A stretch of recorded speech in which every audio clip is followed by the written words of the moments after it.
Hey guys, welcome to another video. My name is Sanjit, and in this video we'll be talking about the equation of continuity. Now, I wanted to make two videos together. I wanted to add Bernoulli's theorem as well to this, but we'll start with the equation of continuity and I'll keep this video to that. And I've drawn this diagram which kind of explains the whole thing. But before that, I would like to read out to you what is the equation of continuity. Now let me tell you, the equation of continuity only applies to a streamlined flow. Now in the last video we have already spoken about what is a streamlined flow and what is a turbulent flow, right? If you do not remember, please go back and check it out, right? Let's first read what the equation of continuity is about. It states that if a fuel flows through a pipe, its mass flow remains constant. Since mass can neither be destroyed or created, if air flows through a pipe of varying cross-sectional area, the mass of air entering the pipe in a given time equals the mass of the air leaving the pipe at the same time. So basically what they are trying to say is that, now let's imagine that there is a pipe, right? There's a normal pipe at your house, right? So if there is air entering out here at a certain velocity, or basically what simply it means that the air entering here the amount of air that enters from here should leave here, the same amount, right? So if X amount of air is entering through section 1, X amount of air should leave section 3.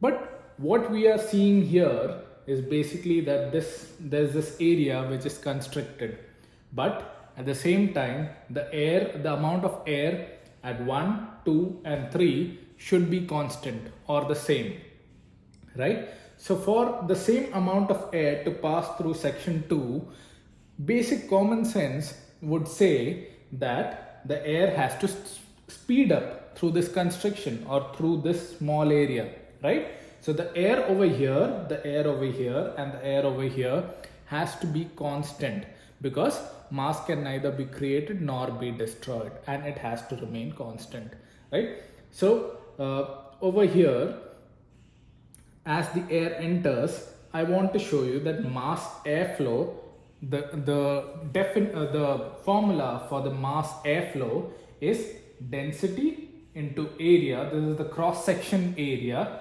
into velocity. So this is the definition. So here or here, this formula will apply, right? So mass airflow or the airflow entering here is a product of density into cross section area into velocity. This is the formula. Now the formula will apply to section 1, section 2 and section 3. So what is the area basically? That's what I want to show you. This is the area. This is also area. This is also area. So 1 and 3, the areas are the same.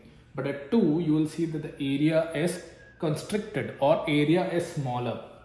Now, let's say that the density of air is constant, right?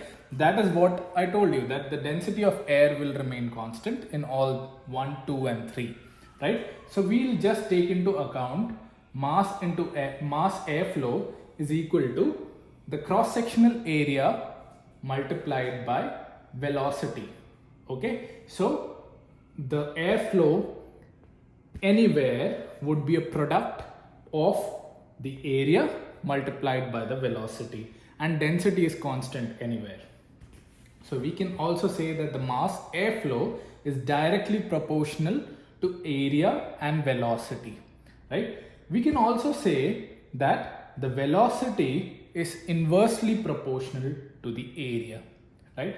I know I'm complicating it, but finally it will all make sense. So which means that as area increases, this area is increased, the velocity will decrease, okay?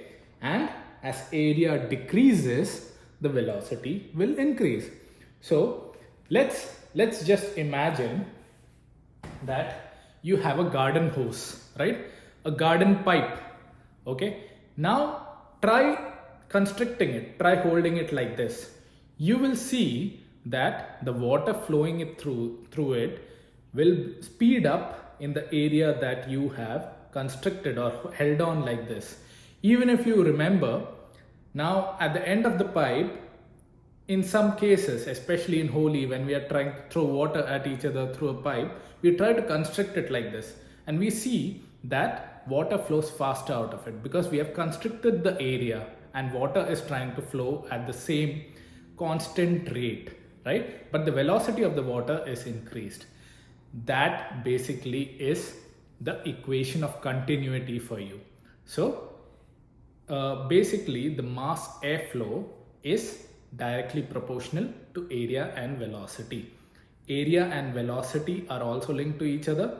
Velocity is inversely proportional to area, or you can say area is inversely proportional to velocity, right? So that is equation of continuity for you. Cheers guys, happy landings.